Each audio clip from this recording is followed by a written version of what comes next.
Good evening, everyone. Welcome to Radio Echad. You could listen to us on our platform at Facebook or Spotify and all the wonderful platforms out there for your kosher radio station in South Florida and the entire region.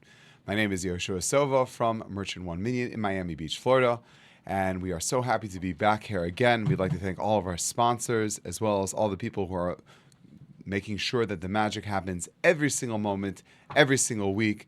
And we especially like to give a shout out to my dear friend DJ Shak. Once again, thank you so much for your graciousness and your hospitality and making sure that Torah is continuing to come at a premium level every single week. We'd like to thank everyone who's here, Jonathan, Lucas, all the people who work their magic here behind the scenes. And of course, we'd like to thank all the people who are sponsoring to making sure that this wonderful, amazing, fantastic medium can continue. And we're going to jump in with two ideas in this week's Parsha, Parshas Beshalach. Parshas Beshalach is very interesting because it talks about the Jewish people's exodus from Egypt and afterwards the culmination of the ruination of Egypt and the Jewish people seeing all their tormentors out on the sand, sprawling dead in front of them, the people who gave them such a hard time and such a rough time during their time in Egypt, and now they lay dead in front of them. So it's obviously a time of great happiness, great joy. But prior to that, when the Jewish people were about to be dead, it says that Hashem saved the Jewish people on that day. And the Torah tells us a very interesting thing. Vayaminu b'Hashem u'v'Moshe avdei. They believed in Hashem and in Moshe, his servant. The Mechilta tells us it's a kal v'chomer. A kal v'chomer is 40 ori, which is if an ant can pick up a table, so for sure an elephant could. If something which is a little bit smaller could do that, so then something potentially that's a little bit bigger could do that. Ask the Zer Shimshon, whoa. A kal v'chomer, what do you mean kal v'chomer? What is kal v'chomer? Listen to this Mechilta. So the kal v'chomer is, if Hashem could destroy Egypt, for sure their Amunah and Moshe also could destroy Egypt as well. Ask the Zer Shimshon, what are you talking about? It's the exact opposite. It should have said, Vayaminu b'Moshe avdai, but they believed in Moshe, his servant, and then they believed in Hashem. That's a kal v'chomer. If they believe in Moshe, a person who is mere flesh and blood, that he was able to connect people to Hashem, and through that, they were now able to go through that medium to be able to understand that now I believe in you, and now I'm also going to believe in Hashem, and that saved them for sure if you believe in Hashem himself. So what does it mean that first they believed in Hashem and then they believed in Moshe? It doesn't make any sense. Says Zer Shimshon an unbelievable line, which is when a person connects themselves through Torah, through the leaders of the Jewish people, and they say to themselves, I have my leaders, the Jewish people, my tzaddikim, the great people, the greats, and I look at them to see what is it that Hashem wants from me. Ideally, what would I want to look like? You have to have some manifestation, some physical element that you're able to see. This is something I want to be at and be able to point at it. And when you're able to point at that item and say, this is what I want to be like in a few years from now, ultimately, if I'm able to, I hope I could be like that. When a person is able to say that, then you can now tap into Hashem. But unfortunately, since Hashem, we don't see him, we don't feel him, we don't taste him. Hashem, even though he's all around us, he's so pervasive, but he makes it that we kind of forget about him, which is the unbelievable chesed, the kindness that Hashem gives, which is that he makes sure that he's around, but he just wants you to feel like you're on your own, kind of, that you could sort of do what you want and not feel that oppressed that Hashem is watching over you, because then otherwise we wouldn't be making conscious decisions about our life and the actions or the thoughts that we do or we think. And as a result of that, Hashem wants us to believe in him, but ultimately he wants us to believe in his servants, in the Moshe Rabbeinus, in the greats. When we believe in the greats and we follow their will, then ultimately we'll come to that highest recognition, which is to serve Hashem because we want to, just like the greats always do. It's an amazing thing. Kobe Bryant, he was relentless in his pursuit of making sure he was the best player on planet Earth. He used to call Michael Jordan every single day and ask him how you would do this shot, what would you do better? And it got to a point one time that Kobe said in an interview, he called up Michael and he said to him, Michael, I want to know when you were a teenager, what was it that you were thinking about? And Michael Jordan commented on that and said, I started laughing when he asked me that question. And I said, Kobe, when I was your age, I wanted to play baseball. I didn't even want to play basketball. That wasn't my passion back then. But he was relentless. He would go to the gym and he would work out over and over and over and over. And it wouldn't stop because he understood that you have to have a relentless pursuit of perfection and not just a Lexus. But you have to understand that you need to perceive that. Who is it I want to be? Where do I want to go? Once you have that in mind, it's easier for you to attain your goal. Because it's easy to talk about Hashem. You can talk about God. God is this, God is that. What does it mean? Everyone has their own interpretation. But ultimately, if you're able to point and see, I see that rabbi over there. I see that tzaddik, that rebbe, that Rosh Hashiva, that Rav, that person of great significance, that they transformed their life and they made such a difference in their bein adam la'makom. They're serving Hashem. Their bein adam la'chaver. They're serving their fellow man. Bein adam la'atzmei. Their own interpersonal relationship they have with themselves. And they're able to translate that into something positive, something physical. That's a kal v'chomer. And what I'd like to highlight with you is the greats, the people who were such great tzaddikim and tzidkanias, people who were really unbelievable in how they were able to tap into their physical ability to be in this world, but also to transcend this world as well. You're going to see that the tzaddikim were able to do that on such a monumental level. There are many great tzaddikim that we all know, and Baruch Hashem, I've been privy to, I've seen in my own life, people who were unbelievable in their time. I've said this before, I don't think I've said this on this platform, but it's worth noting that Reb Chaim Kanievsky Zatzal, Rabbi, someone who was such an unbelievable Talmid Chacham, who people used to say on him, he literally had a head made out of wood. It was like almost impossible. The Steipler, his father, used to get so frustrated with him, and the Chazon Ish had to tell him, his brother-in-law, he said, stop hitting your kid. It's getting too much already. I mean, it was frustrating to the Steipler like no end. And here the Steipler was a brilliant man. It sounds like his wife was also very smart. And they had a son who was not exactly doing what he was supposed to. And the Chazon Ish says, he'll find his derech, don't worry. And Reb Chaim Kanievsky, his most precious commodity he had in life was time.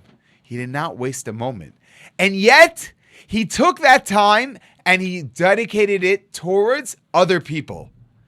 Anytime a person wrote a letter to him, he would make time to respond. I have correspondence with him that he took the time to write letters.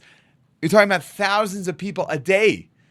He was the most sought after address in all of Bnei Israel. When the post office would come and deliver letters, they literally had like a box of stuff that they would deliver to him every single day. And he would respond to people. He took the very thing which was the most precious commodity he had, and he gave it to the Jewish people. I want you to think about that. You want to say that he wanted to work on his farm, maybe he felt good about that. But here, to take the time to listen to people and to feel what they're feeling, to empathize with them, and to write answers. And he himself sometimes, I don't even know what I'm saying myself. It's unbelievable. The people who are great, when you look at that and you say, wow, I want to aspire to be like that. Someone who took his most precious commodity and gave that to the Jewish people. That's somebody I say to myself, that's somebody I want to grow up to be. That's somebody that I want to be like. Somebody I want to be dedicated to Hashem and to his people and to his Torah. People that recognize that. When you see that, it's unbelievable. I was just seeing a book recently. They wrote on the Rugged Shavar Gaon, Rabbi Yosef Rosen, known to be a tremendous Eloi. His Shalos Teshuvos, Safnas Penech, you should go through that, and people don't even know. Reb Chaim Kanievsky wrote a commentary on his terse replies because no one knew what he was talking about. Reb Chaim Kanievsky understands because he would write very short answers. So he understood what Rabbi Yosef Rosen, what the Rugged Shavar meant when he wrote certain answers, very tersely and very, very compact. He was able to explain that. The Rugged Shavar, I just literally saw this a few minutes ago. The Rugged Shavar said when people write him, he has an obligation to respond to them.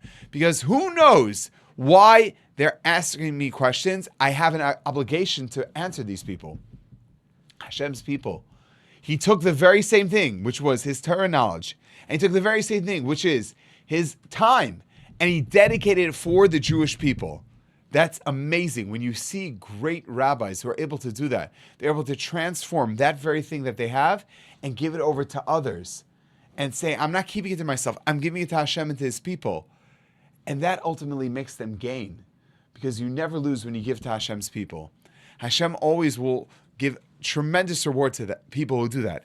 And I believe that's what the Zera Shimshon is saying. He's saying specifically at this time Ashiras Hayam, when people could have doubted Moshe Rabbeinu and say, who are you? You're flesh and blood. You're making this stuff up. We thought we were away from Egypt, and now they're pursuing us. But they didn't. They had emunah in Hashem. That if Hashem took us out, till now, He's been with us. But ultimately, what's the test? How do you really know if you really believe in Hashem? Do you believe in Hashem's chosen leaders? Do you believe in the Moshe Rabbeinus? Do you believe in the people who decide it's more important for us to X, Y, and Z? Oh, I know better. These rabbis, what do they know? Come on. They know better than me. Come on. Get with the program. We're in the fill in the blank. 21st century, 20th century, 19th, 18th, 17th. It's all the same thing. They're saying the same thing more or less. Oh, these rabbis, what do they know? They don't know anything. No.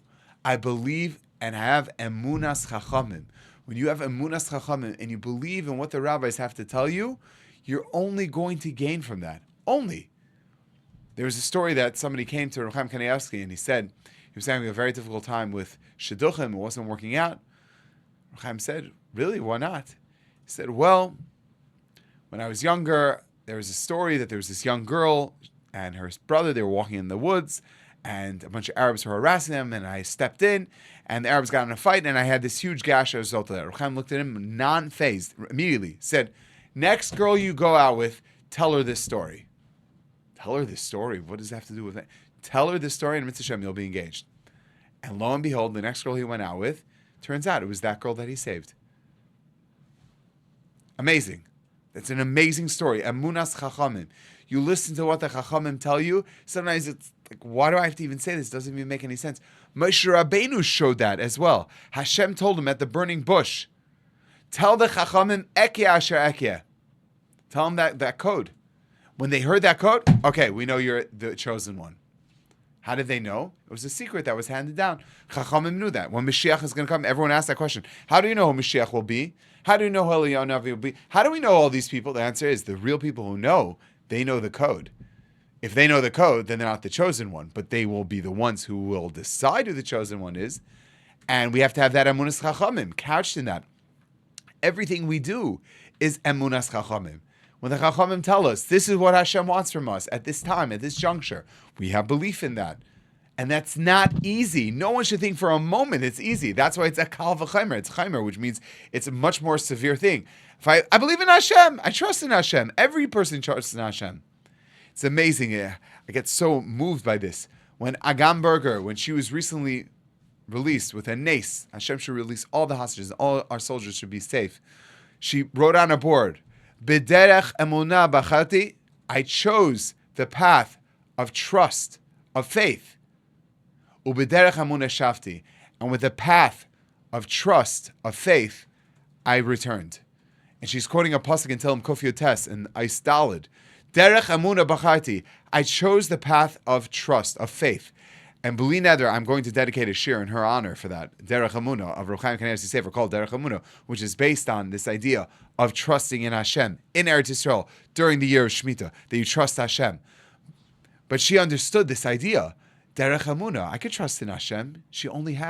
All she had was Hashem. Those 487 years of being in a captivity. She had Hashem. We have Hashem too.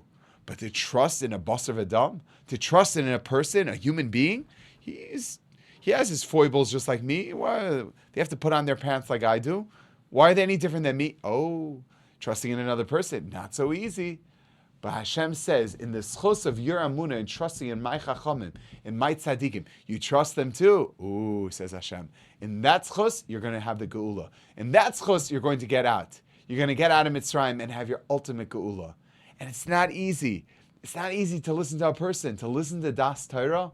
When Das Torah tells you something, you listen to it. That is, and I believe, by the way, this is my own interpretation. Again, if you want to dispute that, you're more than welcome to. The Medrash, and as well as the Gemara, tells us, Kasha zivugim or kasha parnasasa shel adam. It's very difficult to have a marriage or a shidduch or one's parnasa Kikriyas Yamsov, like that of the Kriyas Yamsov, the splitting of the sea. So everyone asks the question, what does that mean? They say it's a euphemism. The same way Hashem could make a miracle like that make literally a body of water split apart. He could also find people's zivugim. He could also make marriages work. He could also make people's parnasa work out. Nothing's beyond Hashem. That's what they say. That's a simple answer they say. But I heard another interpretation, which is that all these things, it's so clear it's from Hashem. Kasha zivugim means it's difficult if you think it's a basar v'dam. If you think you're going to get along with another person, good luck with that, buddy. You think that you're going to be able to have parnasa? Good luck with that. There's no guarantee in anything. The Ibn Ezra wrote his perush on Chumash. He said, because I had no other way to support myself. He said, every field that I went into, it stopped. He said, if I would have gone into tachrichim, burial shrouds, people die. He said, people stopped dying when I went into that business. I mean, you understand?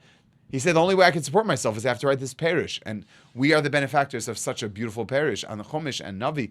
The Ibn Ezra, who doesn't go Chumash Mekreis Kedos without Ibn Ezra explaining an interpretation of what the Apostle is saying. So just because you have a certain type of business that you're involved in, there's no guarantee for you to have parnasa. Nothing's a guarantee. A person has to know, kasha, zivugam parnasa shalom, kikriyas yamsuf. But I say more than that. Hashem specifically chose Kriyas Yamsuf. It doesn't say like the Eser Makos, or those things too. Hashem did as well. Why does it say Kriyas Yamsuf? See, I believe because the Jewish people had emunah in their leaders. They had emunah in Moshe Rabbeinu saying, V'yiso, go, walk into the Yamsuf. It's going to happen. You crazy? And the answer is yeah. You do that. You take the steps, you walk in, you get Heshivenu Mayim Ad Nafesh. It literally comes up to Nachshon Amen's nose. And that's when the Yamsuf happened.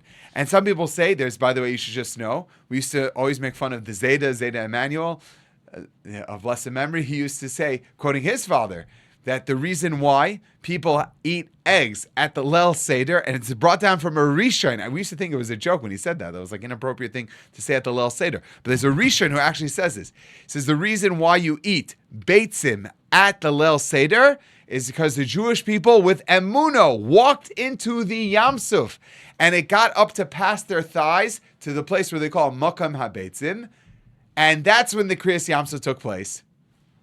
It's unbelievable. There's a Rishon that says that. So that's a real thing. In other words, people went with emunah. You go in and you're going to get yourself a little dirty, get yourself a little wet, and thinking to yourself, every step that you're taking, this might be my last step. This is suicide what I'm doing. The Rav told me I need to get rid of my smartphone. How am I going to do business? The Rav told me I can't have internet in my home. What's going to be? How am I going to get the flight tickets? How am I going to be able to achieve what I need to achieve? How am I going to be able to do what I need to do? Rabbi Sai, there's an unbelievable thing. I have a flip phone. Fig, they should be blessed. They are an unbelievable organization because they're making sure that you have a working phone. If you don't even have a phone, I know some people, they don't even have a phone. That's even a higher, I wish I could be like that. But if you have a phone, what do you need a phone? Oh, with this and that, I have all the filters, everything.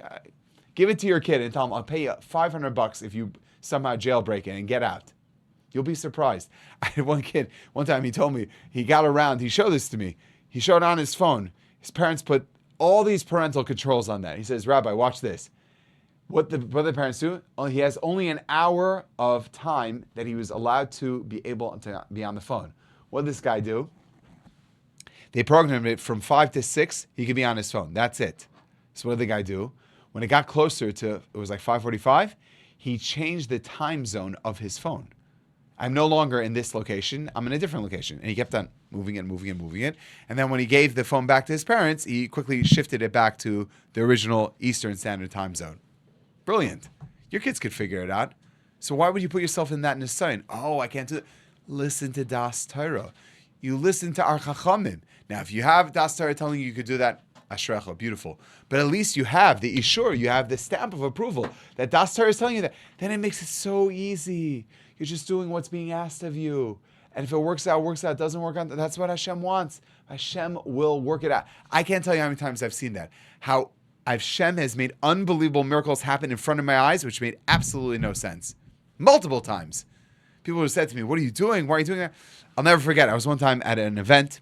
There was a certain school event that I was asked to be at. And while I'm there at this event, a very wealthy guy, this guy is a billionaire. He decided to sit next to me. Okay? Anyways, we're talking and whatever. Anyways, I say, excuse me, sir. I pulled out my phone. Somebody texted me a shot. That's the big thing now. People, God forbid, they're not going to call you. They're going to text you a question. So I had to text the person an answer. So I'm sitting there going, and sitting there with my flip phone, trying to write an answer. And after I finished writing the answer, the guy turns to me with a smirk on his face. He goes, "You do know that if you had a smartphone, you'd be able to type a lot faster." I look at him and I say, "And you do know that if I had a smartphone, I wouldn't be even talking to you right now because they'd be back in my phone." He goes, "Rabbi, you're 100% right. We've taken what's supposed to be something of speed and convenience, and it literally now has made it inconvenience, and it made us slower and dumber. And if we recognize that when we follow Das Torah, we're actually smarter." Did you know that people in Silicon Valley, the people who make these devices, they don't even have those devices that they make because they know it slows down productivity and it slows down their ability to understand what needs to be done. And they're smarter than that. Das Torah tells you how you should live your life. It makes it so much easier. You have real emunah in Hashem. You have real faith in Hashem. So it is a kal v'chomer. When you follow that way, that is real faith in Hashem. That's real understanding that we're with Hashem, and that's indeed a true kal v'chomer. So I want to say, because we had emunah in Moshe Rabbeinu, following Das Torah, so zivugim, getting along with your spouse, or having shidduchim, the proper shidduchim, makes it so much easier. You just follow what the rabbi says. You follow what they say. Of course, it has to be sound advice, but you follow what they say because they're very wise. They have wisdom of Torah following them. Your parnasa, the parnasa that you have, will give you an angle, something you never thought of, that you're able to literally follow through and understand this is what is necessary. And you get so much gains. Your health is better. Your spirituality is better.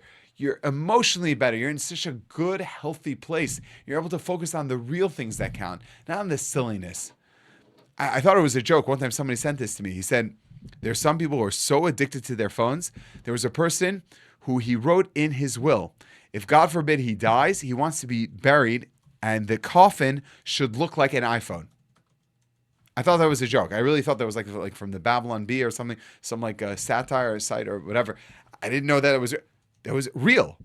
People are so addicted to that stuff because they're trying to connect and they realize how disconnected they are. Think about that. They're trying to connect. Why? Because they know deep down they're disconnected. Someone who's really connected and is assured of their connectivity to the real things that count, they're good. Totally good. Every one of us could be shaykh to that. And that's the emunah we have in Das Torah. That's the emunah that we have, and that's going to be able to go in to make the zivugim and the parnasa go much easier. And I want to add a third layer to that. And that could be why the Medrash tells us that the reason why we incorporated in our daily tefillah, Vayosha and Oz Yashir, says the Medrash, whoever says this tefillah b'simcha, meichel lekal avneisav, Hashem forgives you for all your averes. Why? I said it b'simcha. I'm supposed to say everything. If there's Hashem b'simcha, I should say mizmor l'sayda b'simcha, meichel lekal avneisav. I get all of my averes freed. I'm cleansed from that. Why this one specifically? The answer is, why do you say things b'simcha? So this is my own interpretation. The Gemara tells, in Shulchan Aruch it's brought, that we know that when a person has a certain suffix and they don't know which way to go, the bitoy, the expression they use is, Ein simcha k'ataras hasfeikas. There's no greater simcha than that of having that any of your doubts are now understood. They're now answered. There's no question anymore. There's no simcha. So my interpretation is, mitzvah gedola liyas b'simcha. Why are you b'simcha? Because I have no questions. So what's the mitzvah? There's a mitzvah being b'simcha. What's that mitzvah? That you know, I'm being matter the suffix. I know which way to go. I know what the halacha. Halacha is, that's the mitzvah. The mitzvah is, I don't have a doubt. I'm following through what the Chacham tell us. I'm allowed to do this. I'm allowed to do that. This is asur. This is mutter. And it's l'chatchila to do this. I have no doubts about it. I am 100% doing that. I even tell the people all the time, when they ask me, do you feel you're religious? I say, yes. Why do you feel you're religious? Because I try to aspire to my rabbis. Easy. And they look like this. And I want to be like that one day. And they do this. And I follow the chachamim. I try to follow the chachamim. They do. It's just easy. You have to give these convoluted things. I'm trying to save the world and the universe by that. People won't understand what you're talking about. I used to do that all the time, and people made fun of me about that. But really, very simple. I'm following the path of the rabbis who are following God. Oh, so you're a mindless sheep? You're a bot? You're a robot? You could say that. I mean, I'm choosing to do that. But aren't we all following something? Aren't we all doing something? And if we're not doing something, we are following something, which is we're following our desires. So we actually are a slave to our desires. We're not free like we think we are. We're actually a slave. So we're all following something. We're all followers in a way. Even leaders are followers because they are kind of following something. They're following their intuition. They're following something. Everyone's a follower. And a person has to recognize that. So I say that is the same idea as well. When you say Oz Yashir with a tremendous amount of simcha, because you have emunah in Hashem, you believe in Hashem, Hashem, you're with me. And I trust a basar v'dam. I literally trust the Talmud Chacham that they could see certain things that I don't see. That's a kal v'chaymer. That is what I believe Zera Shimshon is saying. So it fits in so beautifully, this idea. And hopefully we can learn about this lesson of I believe. When I believe, how do I believe? I believe in Hashem. And how do I show my trust in Hashem? For real? When I follow the words of the Chachamim. When I follow them, that means I show true implicit trust in you, Hashem. There's no one else except for you. Because look at your physical manifestation down here in this world. That's what I want to be like as well. I want to follow them as well. Second idea, not necessarily tied into the first, is later on in the Parsha, it talks about the Parshas Haman. It says in Zera Shimshon, I don't understand. When the man, before it even came down, it says the man that we already tasted. As Zera Shimshon, the man we already tasted, it didn't happen yet. It's going to happen soon. When it happens, okay, then it will happen. Then we'll talk. It says the man it didn't happen. Says Zera Shimshon, quoting from a Medrash, that when the Jewish people left Egypt and they had their matzahs for 41 meals, and they had the ability to taste their matzahs, the matzah already tasted like man. So, therefore, we want to taste the man that we already tasted is a true statement because we already know what it tastes like. That's the Zera Shimshon. What he says then. So it bothered me. What's he saying? Okay, tasted then. Like, why would Hashem even do that? We got to taste the man. What? It's like showing us like a sneak preview. Like, we know what it's going to taste like. And now we taste it. Okay, very good. Yay, very nice. So why do we need to have that? So I believe there's a very fundamental thing that's going on over here. We're talking about matzahs. Matzah is called lechem aini. It's called poor man's bread.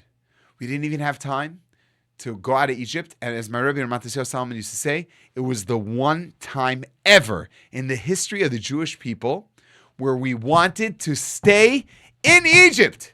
We wanted to stay. These are people, the 20%. The chamushim olu b'nei Yisrael. Some people say it's even less than that. It's less than 20%, significantly less.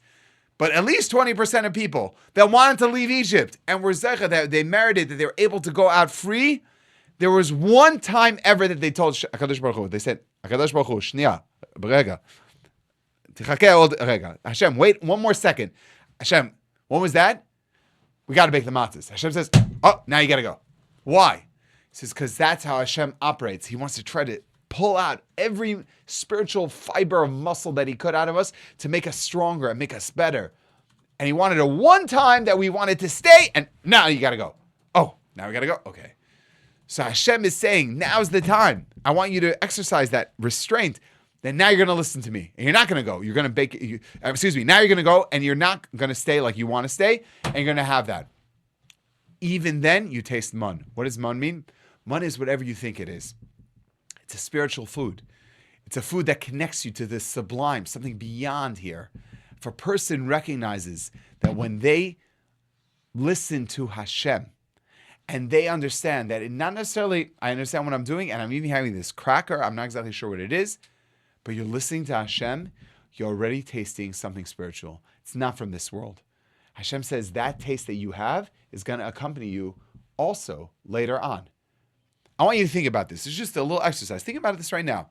Think of the times in your life that you're proud of yourself. And in those times, every single one of them was you overcame a struggle. Something was very difficult for you, and you overcame it, and you yourself didn't think you would overcome, and you got through it, and you're here to tell the story. You're proud of yourself, like, wow, I did it.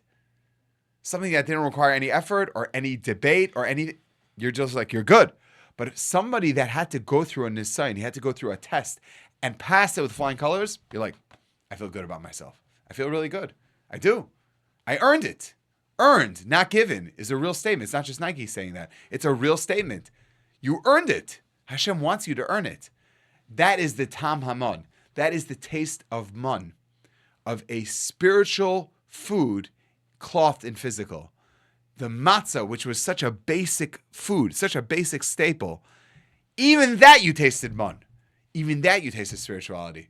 Because you recognize that it was something that came with difficulty. Hashem says, that difficult moment that you had, I'm going to make you taste something sublime, something spiritual. The taste of success, the succor of success, the sweetness, they are able to literally touch it. It's not just the cracker, it's what went into that cracker, what went into that matzah, what went into that, the kavanas that you have. Somebody told me this, which makes a lot of sense. If you try to make a cholent or any Shabbos food during the weekday, it doesn't taste the same. Try it. It does not taste the same. So what changed? What changed is how people think when they're making it, or how people think when they're eating it. It literally changes the taste of the food.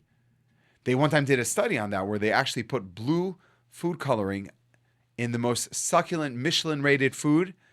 It looked a little weird, and people said it tasted differently. So when I read that report, I go, oh, probably because the food coloring gave a certain type of taste. Did not give a taste. They actually did a blindfold test where people ate it, and they said, wow, this is amazing. And they opened their eyes and no, that's a different dish where you gave literally the same food. When you see something, it actually changes how you view it. But that's when it's a physical. Can you imagine if it's in your mind's eye? You're like, yeah, this was food that I had to give up for it, or it was easy, or it was hard, or it was difficult, whatever it may be. That goes in that actually alters the taste. So for the people who took the mun with them through the matzah, that was a profound experience for them. Hashem made that the Jewish people would have the ability to taste the mun even in their matzah because it was spiritual for them. It came with great sacrifice. And we have to recognize that too. The more thought we put in whatever it is that we're doing, our day-to-day grind, every single moment, that we understand we're doing Ritzayin Hashem. Hashem, you're asking me to do this thing. I don't know why, but I'm doing it. I'm doing it anyways. I'm doing it with simcha. I believe that what you're asking me to do is because you want me to do that. If a person recognizes that, you're already tasting Tamaman, tasting Hashem's unbelievable gift of food that He's giving to you. So let's try to practice that at least once a day. Before you're about to eat, you make your brachas out loud. Say, Hashem, I am eating from the mun that you're providing me and my family. I'm eating from the mun that you're providing me and humanity. Hashem, you are so good and so kind. Thank you. We could have that we were Teslas and you could plug us in and we are somehow connected to a source and that gives us their power. No, Hashem wanted it to look good, smell good, taste good, have texture. Why? Because He wants chesed. He wants kindness. And He wants mun. You have to understand that. Mahu, what is this? There's no real form to it, even though the Torah tells us it was like coriander seeds. So how can you say it's about the answers? That's what it looked like. But it didn't look like anything because when you ate it, in your mind's eye, if it became what you wanted, meaning you could actually shape and shift the entire premise of what that food is based on what you thought. Because that is the idea. The idea is your mind creates that attitude, which ultimately creates the food in your mouth as well. So, Mitzvah Hashem, we take these two lessons, believing in Das Torah, believing in Emunas Chachamim, and ultimately thinking about these things will bring us to Emunah, real Emunah in Hashem.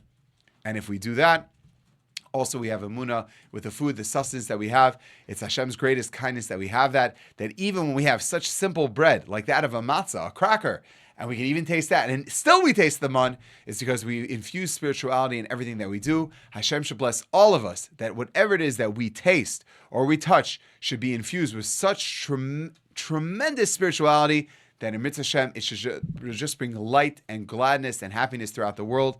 I thank you for listening. Have a good Shabbos, and Shabbat Shalom to all.